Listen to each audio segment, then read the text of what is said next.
Bismillahirrahmanirrahim. Assalamualaikum warahmatullahi wabarakatuh. Selamat pagi anak-anak. Ya, sebelum kita mulai belajar, kita berdoa dulu ya. Duduknya dirapikan dulu. Ibu pimpin doa. Oke, sudah siap? Berdoa dimulai. Berdoa selesai. Ya, hari ini siapa yang tidak masuk? Hadir semua ya. Oke, berarti kalian semua siap untuk mengikuti pembelajaran pada pagi hari ini dengan Ibu ya. Sebelum kita mulai, Ibu minta kalian untuk mengecek seragam kalian. Silakan dirapikan dulu seragamnya. Dan tempat duduknya juga dirapikan. Yang masih tidak rapi, dirapikan dulu ya, supaya kita nyaman dalam belajar. Minggu lalu kita sudah belajar mengenai mobilitas sosial, lebih tepatnya pengertian mobilitas sosial. Nah, sekarang Ibu minta coba Oci jelaskan apa itu pengertian mobilitas sosial. Ya, benar sekali ya yang dikatakan Oci. Jadi, mobilitas sosial adalah perubahan atau perpindahan kedudukan atau posisi atau status sosial seseorang dari suatu lapisan tertentu ke lapisan yang lain. Nah, tentunya kalau misalkan terjadi perpindahan atau perubahan status sosial seseorang, itu kan bisa menjadi lebih tinggi ataupun bisa menjadi lebih rendah. Nah, maka dari itu ada yang disebut dengan bentuk-bentuk mobilitas sosial. Nah, hari ini kita akan belajar mengenai bentuk-bentuk mobilitas sosial.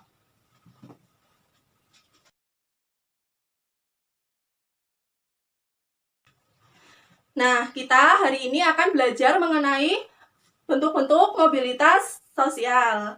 Nah, tujuan pembelajaran kita pada pagi hari ini yang pertama, peserta didik dapat mengidentifikasi bentuk-bentuk mobilitas sosial. Nah, nanti kalian, Ibu akan minta untuk mengidentifikasi bentuk-bentuk dari mobilitas sosial. Yang kedua, peserta didik dapat membuat bagan sederhana mengenai contoh dari mobilitas sosial.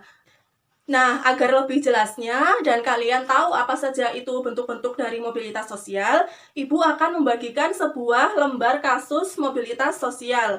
Nah, nanti Ibu akan bagikan secara acak pada kalian ya. Nah, Ibu minta kalian untuk mengamati gambar yang ada di dalam lembar kasus ini dan kalian pahami peristiwa apa saja yang terjadi di dalam kasus tersebut. Ibu beri waktu 2 menit cukup ya. Oke, waktunya sudah selesai ya anak-anak. Ya, sekarang Ibu minta Linda, tolong kamu jelaskan peristiwa apa yang terjadi di dalam kasus yang kamu dapat. Ya, jadi ada seorang karyawan kantor yang bernama Dina.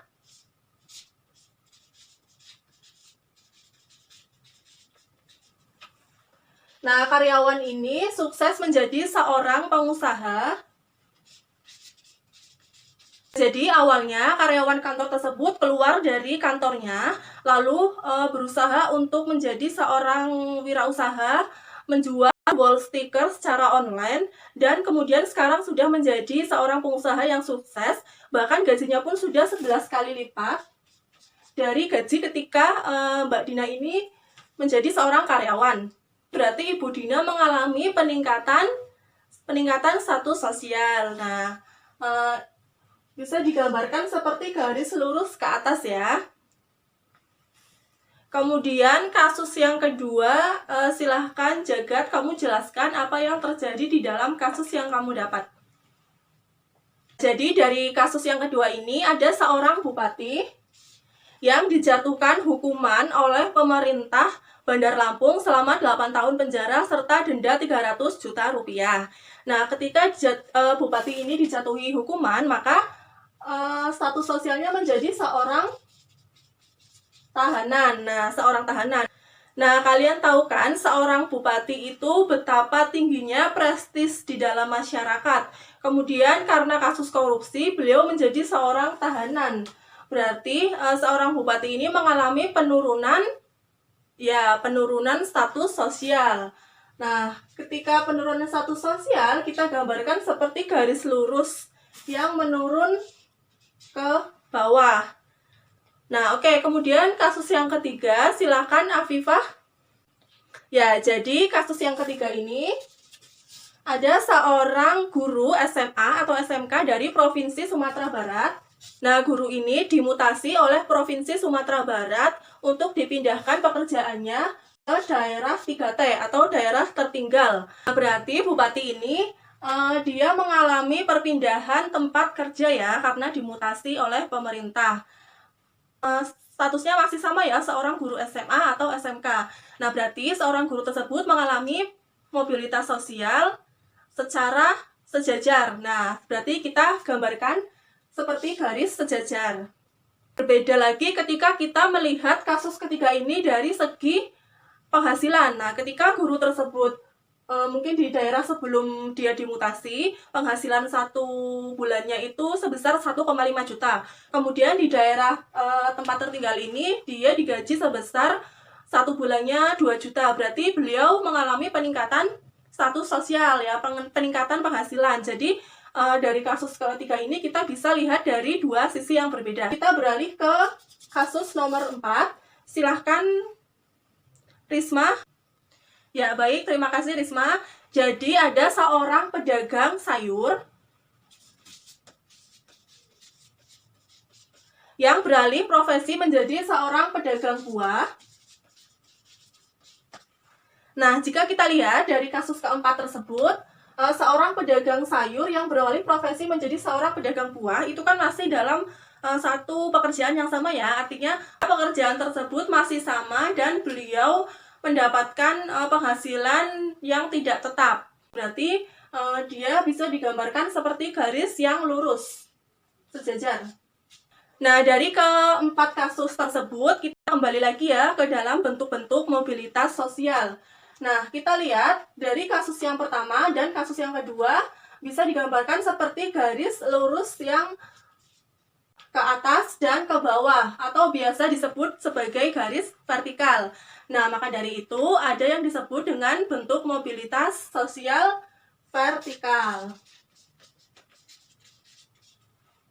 Kemudian kita lihat, mobilitas sosial vertikal ini kan bisa naik atau bisa turun. Yang kasus pertama ini dia mobilitas sosial vertikal naik, kemudian yang kedua ini mobilitas sosial vertikal turun. Nah, kemudian kasus ketiga dan keempat ini sama ya. Dia digambarkan seperti garis sejajar atau biasa yang disebut dengan garis horizontal ya, benar sekali. Jadi, ada yang disebut dengan bentuk mobilitas sosial horizontal. Nah, Ibu ingin menggarisbawahi ke dalam kasus yang ketiga atau kasus yang keempat. Kita lihat ya, kasus yang ketiga ini, guru tersebut di daerah 3T ini mengalami peningkatan penghasilan, maka bisa dikatakan sebagai menaiknya status sosial dari guru tersebut. Maka dari itu, bentuk mobilitas sosial horizontal ini sejajar atau inline dengan penghasilan. Nah, berarti di sini jelas ya, perbedaan antara mobilitas sosial vertikal dan horizontal. Jika mobilitas sosial vertikal itu perpindahan kedudukan atau status sosialnya terjadi dalam dalam lapisan sosial yang berbeda. Kemudian kalau bentuk mobilitas sosial horizontal, dia mobilitas sosialnya atau perpindahan status sosialnya terjadi dalam satu lapisan yang sama. Selain bentuk mobilitas sosial tersebut dapat bergerak secara vertikal ataupun horizontal, mobilitas sosial tersebut juga dapat bergerak berdasarkan garis keturunan. Nah, berdasarkan garis keturunan, ada yang disebut sebagai mobilitas sosial antar generasi atau intergenerasi, dan juga mobilitas sosial intragenerasi. Untuk lebih jelasnya, Ibu punya bagan profesi keluarga yang menggambarkan kedua mobilitas sosial tersebut. Coba ya, perhatikan ke sini. Ya, di sini ada bagan profesi keluarga midun yang Ibu sudah buat. Di sini ada sebuah keluarga yang beranggotakan kakek nenek. Nah, kakek nenek ini berprofesi sebagai petani, kemudian mempunyai 2 orang anak. Anak yang pertama ini bernama Bapak Rebo dan anak yang kedua bernama Bapak Kasman. Anak yang pertama ini berprofesi sebagai petani dan yang kedua berprofesi sebagai seorang guru. Oke, kita lihat di keluarga dari anak yang pertama. Bisa dilihat ada seorang ayah yang bernama Bapak Rebo berprofesi sebagai petani dan seorang ibu yang berprofesi sebagai petani. Kemudian mempunyai seorang anak yang berprofesi sebagai guru. Nah, jika kita lihat di sini ada dua generasi yang berbeda, yaitu generasi orang tua dan generasi anak. Nah, dari generasi orang tua ke generasi anak ini, dari keluarga tersebut mengalami peningkatan status sosial atau peningkatan derajat di dalam keluarga karena kedua orang tua ini yang hanya berprofesi sebagai petani mampu menyekolahkan anaknya sampai anaknya menjadi seorang guru. Berarti dari keluarga ini disebut sebagai mobilitas antar generasi atau intragenerasi. Ya, benar sekali, antar generasi. Karena Kenapa bisa disebut sebagai antar generasi? Coba Aji. Ya, benar sekali. Jadi, kenapa disebut sebagai mobilitas antar generasi? Karena di dalam keluarga ini, mobilitas sosialnya terjadi di dalam dua generasi atau lebih yang berbeda. Generasi orang tua dan generasi anak. Nah, kemudian kita beralih ke keluarga yang kedua. Kita lihat di anak tersebut. Anak pertama dia menjadi seorang gubernur dan anak yang kedua dia menjadi seorang driver ojek. Dalam generasi anak tersebut terjadi peningkatan atau penurunan? Ya, penurunan status sosial atau derajat sosial keluarga. Dari yang anak pertama bisa menjadi gubernur, namun anak yang kedua hanya bisa menjadi seorang driver ojek. Artinya, ketika kita lihat dari generasi anak ini, berarti termasuk mobilitas sosial Ya, benar sekali, intragenerasi. Mengapa mobilitas sosial intragenerasi? Ninda, coba jelaskan. Ya, benar sekali, karena mobilitas sosialnya ini terjadi dalam satu generasi yang sama, yaitu generasi anak.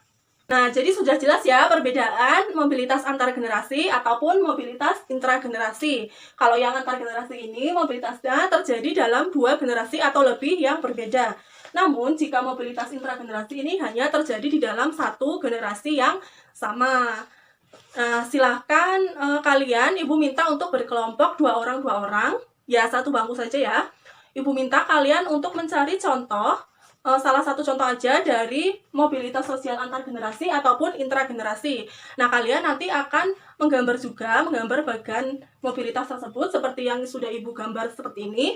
Tapi sederhana saja, tidak usah seperti Ibu. Ibu beri waktu 2 menit ya, nanti salah satu kelompok ada yang maju untuk menjelaskan gambar tersebut. Kelompoknya Gading untuk maju, menggambar, dan menjelaskan. Ya, oke anak-anak, kita lihat dulu ya pekerjaan dari teman kalian. Kelompoknya Gading menggambarkan ada seorang keluarga yang terdiri dari ayah, ibu, dan anak. Ayah ibunya sama-sama berprofesi sebagai pegawai negeri sipil, kemudian seorang anaknya hanya sebagai sopir. Nah, berarti mobilitas sosial antar generasi. Ya, benar sekali. Namun kurang lengkap ya, mobilitas sosial antar generasi turun karena dalam keluarga tersebut terjadi penurunan derajat atau status sosial. Oke, kita sudah banyak belajar mengenai bentuk-bentuk mobilitas sosial ya, ada 4 bentuk. Ibu minta kalian untuk menyimpulkan pembelajaran pada pagi hari ini. Silakan Mutia, jelaskan perbedaan antara mobilitas sosial vertikal dan horizontal. Ya, benar sekali. Jadi, mobilitas sosial vertikal dan horizontal, bedanya di sini kalau mobilitas sosial vertikal ini, dia terjadi dalam suatu lapisan yang berbeda. Nah, kemudian mobilitas sosial horizontal terjadi dalam satu lapisan yang sama. Kemudian, Ibu minta Aji untuk menyimpulkan perbedaan dari mobilitas sosial antar generasi dan intragenerasi. Ya, benar sekali. Jadi, perbedaan mobilitas sosial antar generasi dan intragenerasi yaitu jika mobilitas sosial antar generasi ini dia terjadi di dalam dua generasi atau lebih yang berbeda. Namun jika mobilitas sosial intragenerasi, perpindahan status sosialnya ini terjadi di dalam satu generasi yang sama. Nah, Ibu kira sudah cukup ya pembelajaran pada pagi hari ini. Ada yang ingin ditanyakan atau ada yang ingin memberikan masukan kepada Ibu? Tidak ya? Oke. Jika tidak ada yang ingin ditanyakan lagi, Ibu akhiri. Kita tutup pembelajaran pada pagi hari ini dengan doa dulu ya. Semuanya duduk siap. Berdoa, dimulai. Berdoa, selesai. Cukup sekian dari Ibu. Jangan lupa belajar ya anak-anak. Sampai jumpa di pertemuan berikutnya. Ibu tutup. Wassalamualaikum warahmatullahi wabarakatuh. Tetap semangat.